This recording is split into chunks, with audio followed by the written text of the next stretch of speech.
Hello, Phil here from Wings of Pegasus and welcome to another video. If you enjoyed this video, please give it a thumbs up and subscribe. So tonight's video is actually one that I released quite a while ago now for people to understand what we're looking at in the analysis videos with the vocal pitch lines on screen, the vocal pitch monitor that we use, the isolated vocals, all that kind of stuff. And the reason that I'm releasing this again is because I've been linking people to this video over and over and over again recently because people don't understand what we're looking at. And especially fans of a particular artist that might think that their artist can sing over their pitch lines and that it isn't proof what I'm pointing out. They obviously haven't seen this video. So have a look through this if you haven't seen it already, because Michael Jackson is the subject in this particular video and hopefully it will help to clear up any doubts that you do have. So this is going to be a fun one tonight because somebody's emailed me asking me to make this video, or at least suggesting that this would be a very good video and piece of audio to analyze, to feature the detail that we get into with the pitch monitoring software.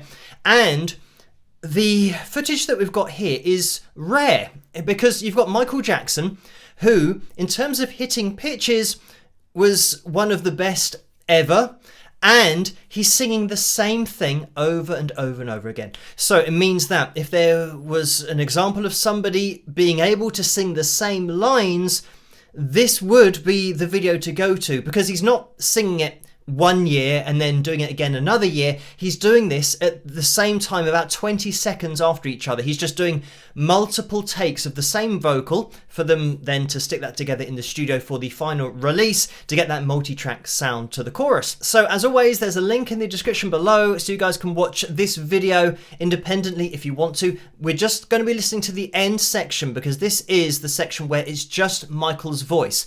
In the previous parts of the studio recording, Quincy is playing the multi-track vocal into the studio through speakers, so it's not just Michael's voice by itself, but this section is. So we can analyze it. He's going to be singing through this 6 times, so we get 6 takes of the same vocal, and this is all in relation to the video that I did recently on the Eagles and Don Henley, and using a backing track and miming to it, and the fact that the lines matched up perfectly.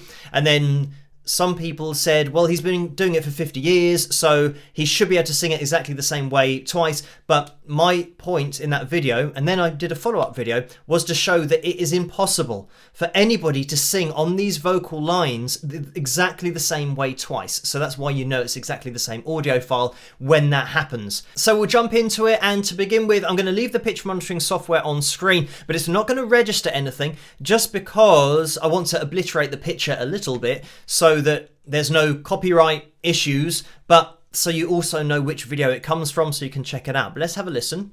We are the world. We are the children.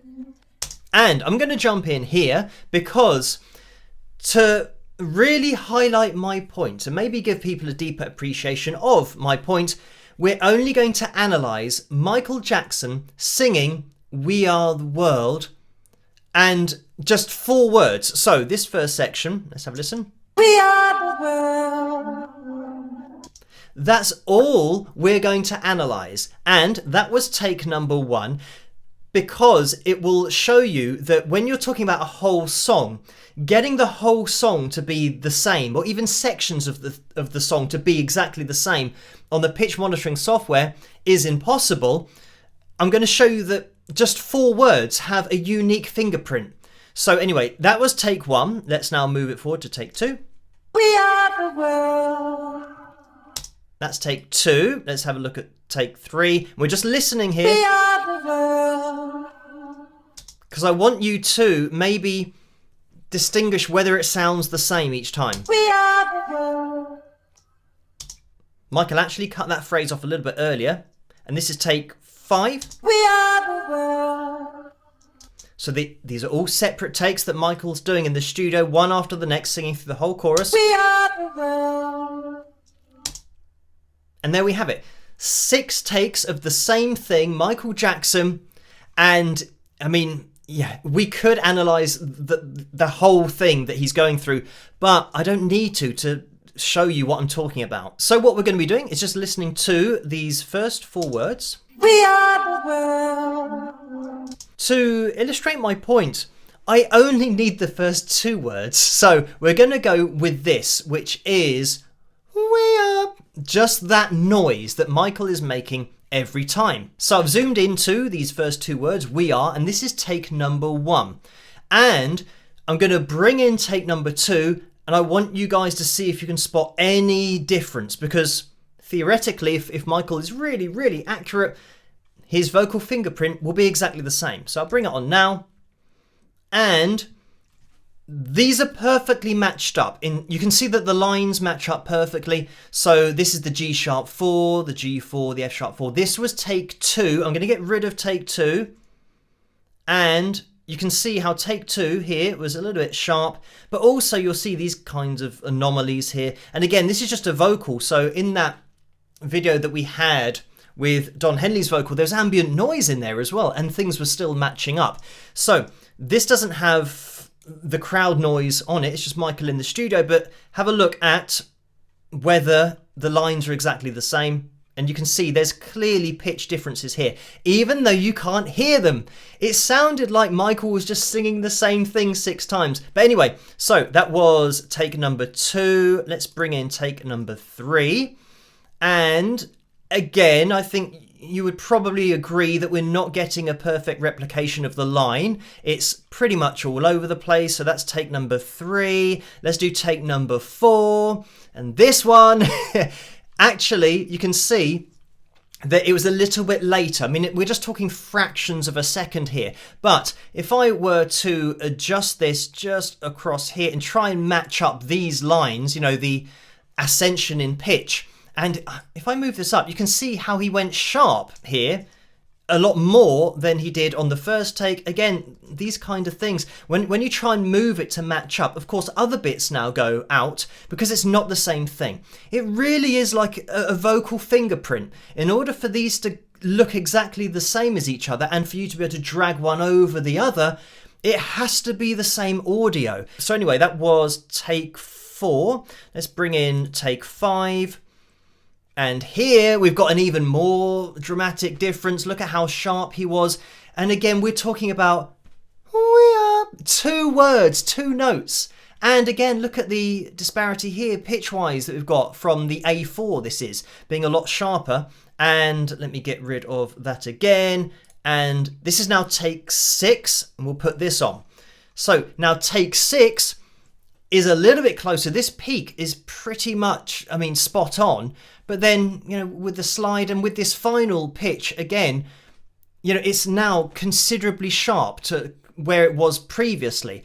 But this is the closest replication we can get. But there's no way that you would say that these lines can be put over one another. So if I was to move this up, or actually move it down to try and get these, whichever bit of, I'm looking at this section here. So, you know, as soon as you start aligning down here, of course, you can see that the top goes out of sync. So this is the point, that it's never going to be a perfect replication. And if I now try and line up, you know, these 2 little dips here in pitch and line them up like that, you can see that the actual lines of pitch, like the G sharp 4 and the A4 and the G4, are now totally out of sync because these notes were in different places. So when you do then kind of get the lines where they should be, that's when you then get the true representation of where the pitch actually fell.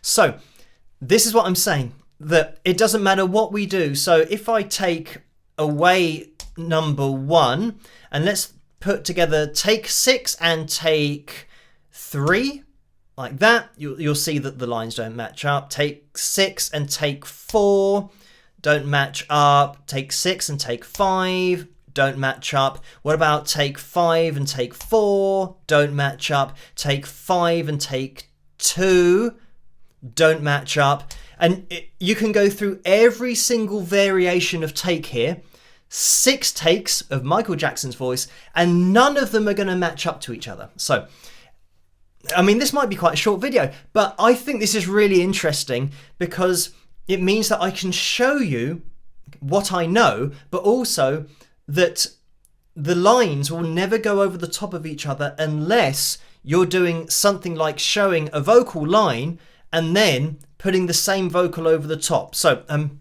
let me just give you a crude example of that. If I was to take this, and now we've got the same audio file that has been played, and if I move it over the top here, that's what happens. You can see that everything aligns because it's the same audio.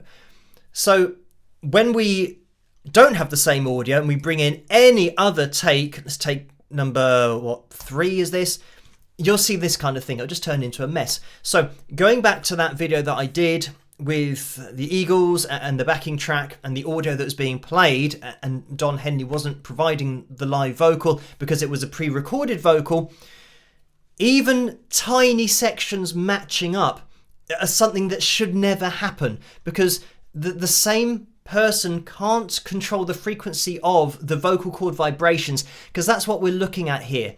So it really does show you the detail. And again, I know that the person emailed was asking me to compare the whole chorus, but just for the point, and I think it's a more dramatic point to show you that all you need is the first 2 words, and they're 2 notes that won't match up. So you can imagine that throughout the whole chorus, of course, it's all going to look like this. It's not going to match up at all. So yeah, when things do start matching up, that's when it is just the same audio file, especially when you're thinking about the timing of it as well. Because this kind of thing, with the little slides that we have here, this little notch, all of these tiny bits of timing, and you can see that Michael here would have hit this top note a fraction of a second before on one take, and then a fraction of a second later on another take. And again, that's not something that you can necessarily control, being that accurate to a split second, to a millisecond on every single vocal take.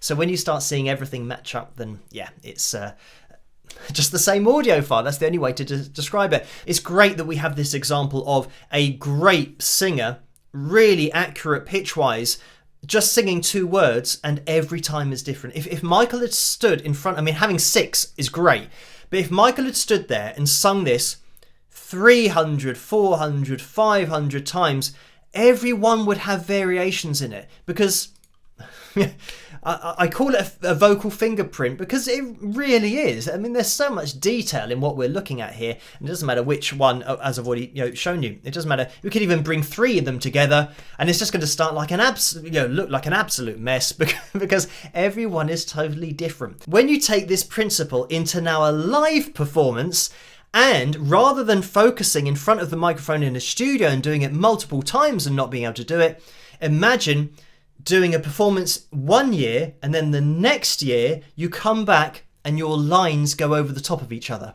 Yeah, there's only one explanation for that, and as I've already mentioned, it means it's the same audio file being played back. It's not a live vocal. It's also good to answer a few of the comments from people that might say that they are singers and they're in bands and they perform live all the time, and every time they perform they nail their vocal because it's just muscle memory and they've been doing it so long. If they were to look at their vocal from any show and then compare it to another show in this kind of detail, they would see that they're not nailing their vocal over the top. They're not getting the same vocal cord vibration night after night after night after night, not the same frequency. I mean, that's the level that we're looking at here, the kind of level of detail. So yeah, it sounds like you're singing it the same way every time, and the people that are saying these things are judging it with their ears, whereas we're looking at detail here that you can't hear. We're looking at literally the vocal cords vibrating. So if I were to ask one of the singers, how many times did your vocal cords vibrate during that performance, they wouldn't be able to give you an answer, because you're not conscious of pitch and vocal cord vibrations on this level. You're only aware of the limitations of our ears being able to hear the note that you think you're getting the same every time, but it's not. There are ever so slight, subtle variations in how your vocal cords are producing that sound, but also the pitch of that sound. And as you can see here, yeah, Michael is hitting a different pitch every time, even though he's just trying to hit 2 notes. Anyway, thank you guys for watching. Keep those suggestions and requests coming for future analysis videos in the comment section below. If you did enjoy this video, please give it a thumbs up and subscribe, and I'll catch you guys at the next one. Rock!